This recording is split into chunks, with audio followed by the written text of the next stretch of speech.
नमस्कार दोस्तों, स्वागत है आपका आज के मुख्य समाचारों में। यहां पर आपको देखने को मिलेंगे आज की तमाम बड़ी खबरें मुख्य समाचार ब्रेकिंग न्यूज अपडेट्स के रूप में। चलिए दोस्तों, जान लेते हैं आज की पहली बड़ी खबर। चुनाव वाले 5 राज्यों से 1760 करोड़ रुपए कैश और शराब हुई बरामद। इलेक्शन कमीशन बोला ये आंकड़ा 2018 विधानसभा चुनाव में हुई बरामदगी का 7 गुना ज्यादा है।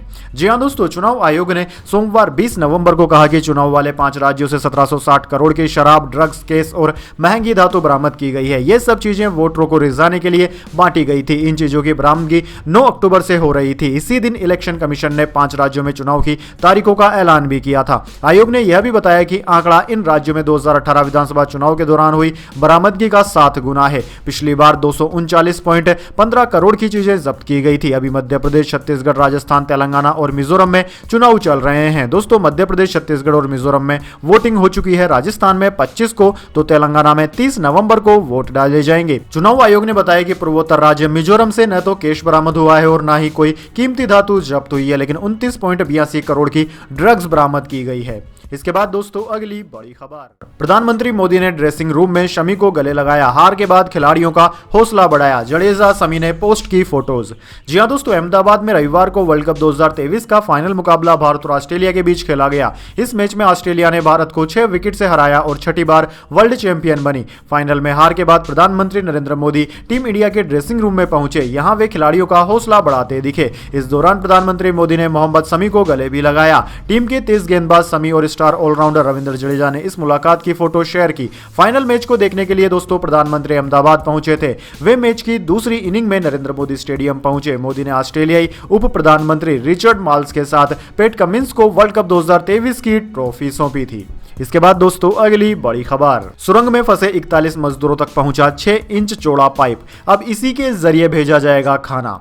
जी हां दोस्तों, उत्तराकाशी की सुरंग में फंसे मजदूरों को अब संतुलित आहार मिल सकेगा। प्रशासन को इस मामले में बड़ी सफलता हाथ लगी है। प्रशासन ने सुरंग के भीतर तक 6 इंच चौड़ा पाइप भेज दिया है। लंबी मशक्कत के बाद 60 मीटर दूर मजदूर तक मलबा पार कर पाइप पहुंचा है। NHIDCL के निर्देशक अंशु मलिक खलगो ने बताया कि हमने अपनी पहली सफलता हासिल कर ली है, जिसके लिए हम पिछले 9 दिनों से प्रयास कर रहे थे और यह हमारी पहली प्राथमिकता थी। हमने 6 इंच का पाइप लगाया है और इसके जरिए हम फंसे हुए मजदूरों की आवाज भी सुन सकते हैं। उन्होंने बताया कि अब तक उन्हें उस पाइप के जरिए ही प्रॉपर खाना और चिकित्सा आपूर्ति प्रदान करेंगे। दोस्तों, आपकी जानकारी के लिए बता दें, अब तक सुरंग में फंसे इन मजदूरों को प्रॉपर खाना तक भेज पाने में लोग असमर्थ थे, लेकिन अब प्रशासन ने ये 6 इंच का पाइप अंदर भेजकर सफलता हासिल की है। इसके जरिए अब मजदूरों को प्रॉपर खाना भेजा जा सकेगा। अब तक मजदूरों को ड्राई फ्रूट और हल्का कुछ खाने को ही भेजा जा सका है। इसके बाद दोस्तों, अगली बड़ी खबर। दिल्ली LG का चीफ सेक्रेटरी को हटाने से इनकार, कहा जांच रिपोर्ट राजनीति से प्रेरित। केजरीवाल ने 897 करोड़ के भ्रष्टाचार का आरोप लगाया। जी हां दोस्तों, द्वारका एक्सप्रेसवे में हुए कथित घोटाले में दिल्ली CM अरविंद केजरीवाल ने चीफ सेक्रेटरी नरेश कुमार को हटाने की सिफारिश की थी। इस पर LG विनय कुमार सक्सेना ने रविवार को विचार करने से इनकार कर दिया। केजरीवाल ने 15 नवंबर को LG विनय कुमार सक्सेना को चिट्ठी लिखकर कुमार पर 897 करोड़ रुपए के भ्रष्टाचार का आरोप लगाया था। 19 नवंबर को LG सक्सेना ने इस रिपोर्ट को पुरानी धारणाओं और अनुमानों पर आधारित बताते हुए इस पर विचार करने से मना कर दिया। दरअसल दोस्तों, दिल्ली में बने द्वारका एक्सप्रेसवे के लिए भूमि अधिग्रहण में अनियमितताओं की शिकायत पर दिल्ली की विजिलेंस मिनिस्टर आतिशी ने जांच कराई थी। आतिशी ने बताया कि नरेश कुमार ने अपने बेटे से जुड़ी कंपनियों को 897 करोड़ रुपए का फायदा पहुंचाया है।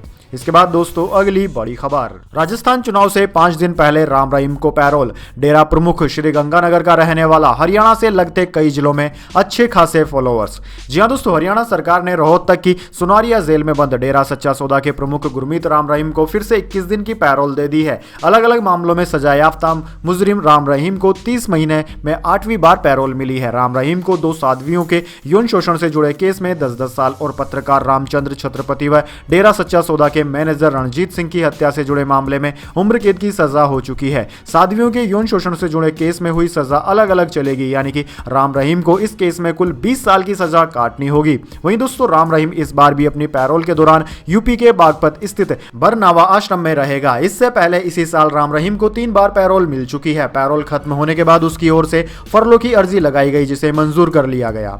इसके बाद दोस्तों, अगली बड़ी खबर। हम एकजुट होकर मैदान में उतरे, बीजेपी पूरी तरह बिखरी हुई है। राजस्थान में गरजी प्रियंका गांधी। जी हां दोस्तों, राजस्थान में चुनावी घमासान के बीच आज कांग्रेस नेताओं ने भारतीय जनता पार्टी को निशाने पर लिया। प्रियंका गांधी वाड्रा ने केकड़ी यानी कि अजमेर में जनसभा के दौरान कहा कि राजस्थान में हमारे नेता कार्यकर्ता एकजुट होकर रणभूमि में उतरे हैं। भाजपा पूरी तरह से बिखरी हुई पार्टी है। प्रियंका ने कहा कि अगर कोई धर्म या जाति के आधार पर वोट मांग रहा है तो इसका मतलब है कि वह काम के आधार पर वोट नहीं मांग सकता। बड़े बड़े उद्योगपतियों को सींचना भाजपा की नीति है। इसके बाद दोस्तों अगली बड़ी खबर, भारतीय जीडीपी के $4 ट्रिलियन पार करने के दावे पर कांग्रेस बोली, माहौल बनाने के लिए फर्जी खबरें फैलाई जा रही है। जी हां दोस्तों, कांग्रेस ने सोमवार को केंद्र सरकार और उसके मंत्रियों के उस दावे को फर्जी करार दिया जिसमें भारत की जीडीपी का $4 ट्रिलियन के आंकड़े को पार करने की बात कही गई थी। सत्तारूढ़ बीजेपी पर कटाक्ष करते हुए कांग्रेस ने आरोप लगाया कि फर्जी खबरों का मकसद केवल उत्साह पैदा करना और हेडलाइन मैनेज करने का प्रयास भर है। सोशल मीडिया प्लेटफॉर्म एक्स पर एक पोस्ट में कांग्रेस महासचिव जयराम रमेश ने कहा कि कल रविवार दोपहर 2:45 से शाम 6:45 के बीच में पूरा देश क्रिकेट के फाइनल मैच का आनंद लेने में व्यस्त था। उस वक्त राजस्थान और तेलंगाना के सीनियर केंद्रीय मंत्रियों, महाराष्ट्र के डिप्टी सीएम और प्रधानमंत्री नरेंद्र मोदी के सबसे चहेते बिजनेसमैन समेत मोदी सरकार के कई बड़े नेताओं ने ट्वीट किया था कि भारत की जीडीपी का आंकड़ा पहली बार $4 ट्रिलियन को पार कर गया है, जो कि एक झूठी खबर थी। इसके बाद दोस्तों अगली बड़ी खबर, खड़गे बोले ढोंगी लोगों के झांसे में मत आओ, कहा कांग्रेस में जान देने और बीजेपी में जान लेने वाले लोग, मोदी को बताया झूठों का सरदार। जी हां दोस्तों, कांग्रेस के राष्ट्रीय अध्यक्ष मल्लिकार्जुन खड़गे ने अनूपगढ़ और हनुमानगढ़ में कांग्रेस प्रत्याशियों के समर्थन में जनसभा को संबोधित किया। खड़गे ने प्रधानमंत्री के पुराने वादों को लेकर निशाना साधा। खड़गे ने कहा कि प्रधानमंत्री आजकल राजस्थान में चुनावी सभाएं कर रहे हैं, लेकिन उन्होंने पुरानी बातों को दोहराना छोड़ दिया है। खड़गे ने लोगों से कहा कि प्रधानमंत्री ने चुनावी वादे किए थे कि विदेश में जमा काला धन लाऊंगा और हर व्यक्ति के खाते में 15 लाख रुपए डालूंगा। आपके खाते में 15 लाख रुपए आ गए क्या? लोगों ने जब नहीं कहा तो उन्होंने कहा कि आप झूठ बोल रहे हैं। प्रधानमंत्री कैसे झूठ बोल सकते हैं? मैं जब उनको कुछ कहता हूं तो वह कहते हैं कि मुझे झूठों का सरदार बोलते हैं। वहीं प्रधानमंत्री ने कहा था कि हर साल 2 करोड़ लोगों को रोजगार देंगे। 10 साल में 20 करोड़ नौकरी मिलनी चाहिए थी, वो कहां है जरा बताओ। इसके बाद दोस्तों अगली बड़ी खबर, आईपीसी में मौत की सजा बरकरार रखेगी सरकार। देशद्रोह, आतंकवाद और जघन्य अपराध रेस्ट कैटेगरी में नए कानून में पहली बार टेररिज्म की परिभाषा बनी। जी हां दोस्तों, केंद्र सरकार भारतीय न्याय संहिता में मृत्युदंड के प्रावधान को बरकरार रखेगी। इसे हटाने की मांग के बीच संसदीय समिति ने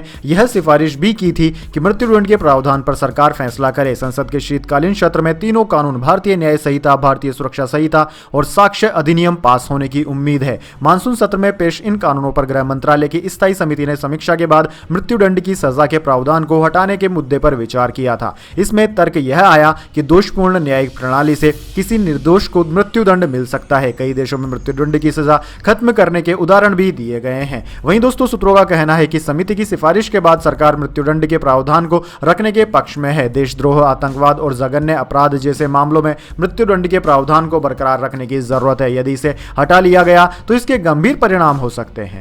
इसके बाद दोस्तों अगली बड़ी खबर, 1 साल में बन जाएगा तेजस MK2 फाइटर जेट, 4 साल में शामिल होगा सेना में। जी हां दोस्तों, भारतीय रक्षा अनुसंधान संगठन DRDO के chairman doctor Sameer V Kamat ने बताया कि बहुत जल्द भारत में अमेरिकी कंपनी GE के इंजन बनने लगेंगे। इसके लिए अमेरिका के सारे क्लियरेंस मिल चुके हैं। यहां पर ही भारत के अगले हल्के लड़ाकू विमान तेजस मार्क 2 के इंजन बनेंगे। इंजन बनने के साथ ही 1 साल में इस फाइटर जेट का पहला प्रोटोटाइप बनकर तैयार हो जाएगा। इसके बाद 4 साल में इसे भारतीय वायुसेना में शामिल भी किया जा सकता है। इसके बाद दोस्तों अगली बड़ी खबर, दिल्ली LG ने 10,285 होम गार्ड की भर्ती को दे दी मंजूरी। सिविल डिफेंस वॉलंटियर्स को तरजीह देने के निर्देश। जी हां दोस्तों, दिल्ली के उपराज्यपाल विनय कुमार सक्सेना ने होम गार्ड की भर्ती को मंजूरी दे दी है। दिल्ली में 10,285 होम गार्ड की भर्ती की जाएगी। दिल्ली में आज होम गार्ड इनरोलमेंट की समीक्षा बैठक के बाद उपराज्यपाल दफ्तर की ओर से यह जानकारी दी गई है। उपराज्यपाल ने निर्देशित किया कि भर्ती में चयन के दौरान एक्स्ट्रा क्रेडिट के जरिए सिविल डिफेंस वॉलंटियर्स को तरजीह दी जाएगी। साथ ही उपराज्यपाल ने कहा कि मार्च 2024 तक चयन पूरा किया जाए। इससे पहले यह समय सीमा जून 2024 तक की गई थी। इसके बाद दोस्तों अगली बड़ी खबर, नरेंद्र मोदी बोले कोरोना काल में सोता नहीं था, तस्करों पर ऐसी कार्यवाही करेंगे कि देखकर लोग कांप जाएंगे। मोबाइल पर 5,000 रुपए महीना बचाएं। जी हां दोस्तों, प्रधानमंत्री नरेंद्र मोदी का राजस्थान में चुनावी दौरा जारी है। पाली के जाडन और पीलीबंगा में सभा को संबोधित करते हुए नरेंद्र मोदी ने कहा कि राजस्थान में महिला अत्याचार बढ़ा है और यहाँ के मुख्यमंत्री सर्टिफिकेट देते हैं कि वे फर्जी शिकायत दर्ज करवाती है। यह महिलाओं का अपमान है। नशे की तस्करी को कांग्रेस बढ़ावा दे रही है। हम तस्करों पर ऐसी कार्यवाही करेंगे है कि लोग देखकर कांप जाएंगे। मोदी ने कहा कि केंद्र की भाजपा सरकार ने आपके मोबाइल का बिल भी कम कर दिया है। डेटा की 2024 से पहले की कीमत होती थी, तो आज आप जितना डेटा खर्च कर रहे हैं तो आपको एक मोबाइल पर कम से कम 5,000 रुपए अधिक खर्च करने पड़ते। एक परिवार में कम से कम 4 मोबाइल होते हैं। मोदी ने यह खर्चा बचाया है। मोदी शाम को बीकानेर में रोड शो भी किए। इसके बाद दोस्तों अगली बड़ी खबर, ईडी ने एमवे इंडिया के खिलाफ दर्ज कराई शिकायत, अवैध मनी सर्कुलेशन स्कीम को बढ़ावा देने का आरोप लगा।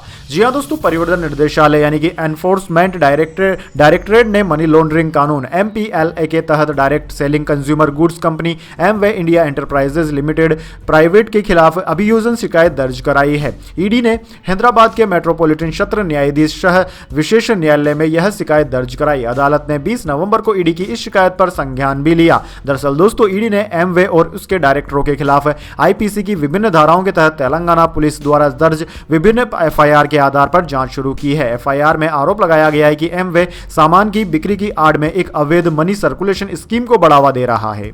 इसके बाद दोस्तों अगली बड़ी खबर, सांसद संजय सिंह अंतरिम जमानत की अर्जी दायर कर सकते हैं, सुप्रीम कोर्ट बोला। इसका दिल्ली हाई कोर्ट के 20 अक्टूबर को दिए ऑर्डर से कोई लेना देना नहीं। जी हां दोस्तों, सुप्रीम कोर्ट ने 20 नवंबर को दिल्ली शराब मामले को लेकर सुनवाई की। शीर्ष कोर्ट ने कहा कि आम आदमी पार्टी नेता संजय सिंह अंतरिम जमानत की अर्जी दाखिल कर सकते हैं। इसका दिल्ली हाई कोर्ट के 20 अक्टूबर को दिए ऑर्डर से कोई लेना देना नहीं होगा। जस्टिस संजीव खन्ना और जस्टिस SVN भट्टी की बेंच ने मामले में केंद्र सरकार और परिवर्तन निर्देशालय ईडी से 11 दिसंबर से पहले जवाब मांगा है। संजय सिंह ने अपनी गिरफ्तारी और दिल्ली शराब नीति मामले में मनी लॉन्ड्रिंग केस में रिमांड के खिलाफ याचिका दायर की थी। संजय सिंह को 4 अक्टूबर को दिल्ली शराब मामले में गिरफ्तार किया गया था। आम आदमी पार्टी सांसद ने हाईकोर्ट के आदेश के खिलाफ सुप्रीम कोर्ट में अर्जी लगाई थी। इससे पहले हाईकोर्ट ने अपने आदेश में कहा था कि हम आपकी गिरफ्तारी में कोई दखलंदाजी नहीं कर सकते। रिकॉर्ड में किसी सामग्री के अभाव में हम किसी प्रमुख जांच एजेंसी पर राजनीतिक मकसद का आरोप नहीं लगा सकते। इसके बाद दोस्तों अगली बड़ी खबर, आतंकी गुरपतवंत सिंह पन्नू पर एनआईए ने किया केस दर्ज, एयर इंडिया के यात्रियों को दी थी धमकी।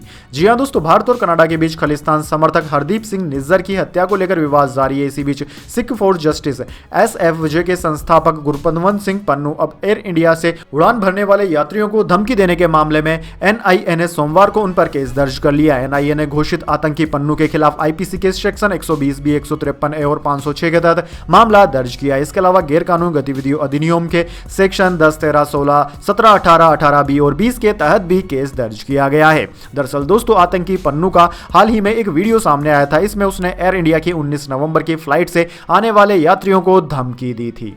इसके बाद दोस्तों जाने अगली बड़ी खबर, लेकिन उससे पहले मेरी आपसे एक छोटी सी रिक्वेस्ट है, अगर दोस्तों आपको अभी तक हमारी न्यूज पसंद आई है तो इसे एक छोटा सा लाइक जरूर दे दीजिए, और अगर आपको पसंद नहीं आई है तो बेशक आप डिसलाइक भी कर सकते हैं। लेकिन दोस्तों लाइक और डिसलाइक जरूर कीजिए, क्योंकि दोस्तों यही हमारी मेहनत का फल होता है और इसी से हमें पता चलता है कि आपको हमारी वीडियोस पसंद आ रही है या नहीं। तो चलिए दोस्तों जान लेते हैं आज की अगली बड़ी खबर।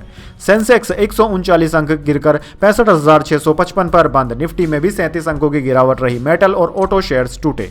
जी हां दोस्तों, शेयर बाजार में सोमवार को गिरावट देखने को मिली। सेंसेक्स 139 अंक की गिरावट के साथ 65,655 पर बंद हुआ। वहीं निफ्टी में भी 37 अंकों की गिरावट रही। यह 19,694 के स्तर पर बंद हुआ। सेंसेक्स के 30 शेयरों में से 20 में गिरावट और 10 में तेजी देखने को मिली। वहीं दोस्तों आज IT हेल्थ केयर शेयरों में अच्छी खरीदारी रही। ऑटो, मेटल और कंज्यूमर गुड्स शेयरों में बिकवाली देखने को मिली। आज डॉलर के मुकाबले रुपया 9 पैसे कमजोर होकर 83.35 रुपए प्रति डॉलर पर बंद हुआ।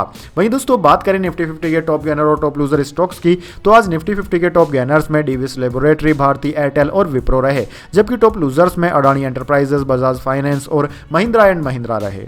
इसके बाद दोस्तों अगली बड़ी खबर, सोने चांदी की कीमतों में गिरावट, 61,000 पर आया सोना, चांदी भी 73,000 के नीचे आई।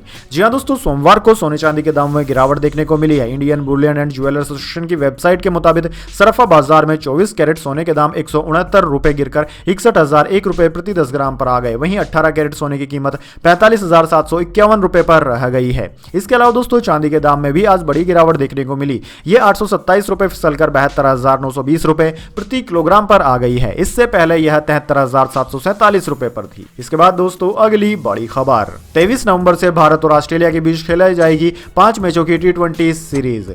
जी हां दोस्तों, वर्ल्ड कप 2023 खत्म होने के बाद क्रिकेट का फीवर खत्म नहीं होगा। 23 नवंबर यानी कि गुरुवार से भारत और ऑस्ट्रेलिया के बीच 5 मैचों की T20 सीरीज खेली जाएगी, जबकि सीरीज का आखिरी मुकाबला 3 दिसंबर रविवार को खेला जाएगा। सीरीज के लिए ऑस्ट्रेलिया का स्क्वाड अनाउंस कर दिया गया है। वहीं भारत के स्क्वाड की घोषणा होना अभी बाकी है। ऑस्ट्रेलिया की कप्तानी मैथ्यू वेड करेंगे।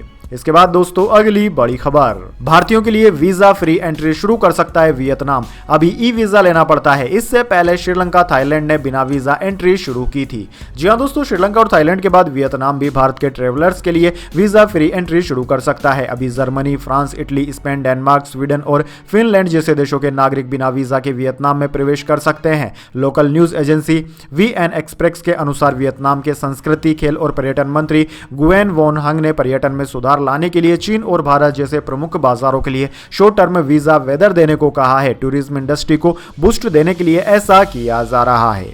इसके बाद दोस्तों अगली बड़ी खबर, चुनाव आयोग ने अधिकारियों को दिए निर्देश, कैंडिडेट्स को कितने वोट मिले ईवीएम के डिस्प्ले पैनल पर एजेंट्स को दिखाएंगे अफसर। जी हां दोस्तों, प्रदेश में 230 विधानसभा क्षेत्रों में मतदान के बाद स्ट्रांग रूम में रखी गई ईवीएम के डिस्प्ले पैनल प्रत्याशियों के मतगणना एजेंट्स को दिखाए जाएंगे। इसके आधार पर वे यह देख सकेंगे कि उनके कैंडिडेट्स को कितने वोट मिले हैं। चुनाव आयोग ने इस तरह की व्यवस्था के निर्देश जिला निर्वाचन अधिकारियों को दिए हैं। 17 नवंबर को हुए मतदान के बाद अब मतगणना का इंतजार है। इसी बीच काउंटिंग की तैयारियां जिलों में जिला निर्वाचन अधिकारियों ने शुरू कर दी है। इसको लेकर मतगणना स्थल में सुरक्षा के बीच टेबल लगाने का काम कराया जा रहा है। साथ ही इस काम में पारदर्शिता बनाए रखने के लिए आयोग वीडियोग्राफी भी करा रहा है। इसी बीच भारत निर्वाचन आयोग ने विधानसभा के लिए 3 दिसंबर को होने वाली मतगणना के दौरान ईवीएम के कंट्रोल यूनिट पर रिजल्ट बटन दबाते समय प्रत्याशियों के एजेंट को डिस्प्ले पैनल दिखाने के निर्देश भी दिए हैं। इसके बाद दोस्तों अगली बड़ी खबर, आईसीसी ने world cup team of the tournament का ऐलान किया। 12 खिलाड़ियों की लिस्ट में 6 भारतीय, रोहित कप्तान, ऑस्ट्रेलिया के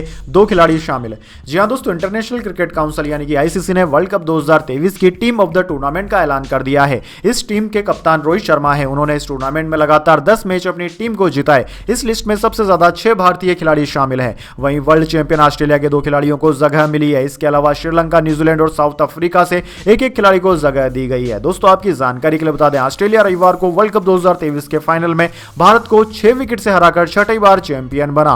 अगर टीम ऑफ द टूर्नामेंट की बात करें जो कि आईसीसी ने घोषित की है, उसमें Quinton de Kock, Rohit Sharma, Virat Kohli, Daryl Mitchell, KL Rahul, Glenn Maxwell, Ravindra Jadeja, Jasprit Bumrah, Mohammed Shami, Dilshan Madushanka, Adam Zampa और जेराल्ड कुर्जी को शामिल किया गया है। इसके बाद दोस्तों अगली बड़ी खबर, जजों की नियुक्ति में पसंद नापसंद की नीति ठीक नहीं, सुप्रीम कोर्ट ने केंद्र से कहा। यह अच्छे संकेत नहीं, देश में गलत मैसेज जाता है। जी हां दोस्तों, सुप्रीम कोर्ट ने कॉलेजियम की सिफारिश के बावजूद जजों की नियुक्ति में हो रही देरी पर केंद्र सरकार को फटकार लगाई। कोर्ट ने कहा कि जजों की नियुक्ति में पसंद नापसंद की नीति ठीक नहीं है, यह अच्छे संकेत नहीं है, यह देश में गलत संदेश देता है। जस्टिस संजय किशन कौल और सुधांशु धूलिया की बेंच ने सोमवार को मामले की सुनवाई करते हुए कहा कि जजों की नियुक्ति और तबादले भी सरकार अपनी पसंद नापसंद के मुताबिक कर रही है। हमने इसके लिए सरकार को पहले ही आगाह किया है। बेंच ने कहा कि अभी भी इलाहाबाद, दिल्ली, पंजाब और गुजरात हाईकोर्ट में जजों के तबादले की सिफारिश वाली फाइल सरकार ने लटका रखी है। इसके बाद दोस्तों अगली बड़ी खबर, सैम ऑल्टमैन ने माइक्रोसॉफ्ट ज्वाइन किया, ओपन एआई में वापसी नहीं करेंगे। अमित शिखर को मिली अंतरिम सीईओ की जिम्मेदारी। जी हां दोस्तों, चैट जीपीटी बनाने वाली कंपनी ओपन एआई के को फाउंडर सैम ऑल्टमैन ने माइक्रोसॉफ्ट ज्वाइन कर लिया है। वे कंपनी की नई एडवांस एआई रिसर्च टीम को लीड करेंगे। सोमवार को माइक्रोसॉफ्ट के सीईओ सत्या नडेला ने इसकी जानकारी दी। ऑल्टमैन के अलावा ओपन एआई के पूर्व प्रेसिडेंट ग्रेग ब्रोकमैन और कुछ अन्य कर्मचारी भी माइक्रोसॉफ्ट ज्वाइन करेंगे। सत्या नडेला ने कहा कि हम ओपन एआई के साथ अपनी पार्टनरशिप के लिए कमिटेड है। हम अमित शिखर और ओपन एआई की नई टीम को जानने और उनके साथ काम करने के लिए उत्सुक हैं। हम इस खबर को भी शेयर करते हुए उत्साहित हैं कि सैम और ग्रेग अपने साथियों के साथ एक नई एडवांस एआई रिसर्च टीम का नेतृत्व करने के लिए माइक्रोसॉफ्ट में शामिल होंगे। इसके बाद दोस्तों अगली बड़ी खबर, 54वां international film festival IFFI Anurag Thakur ने सेरेमनी का उद्घाटन किया। माधुरी दीक्षित को विशेष सम्मान मिला, सनी देओल भी थे मौजूद।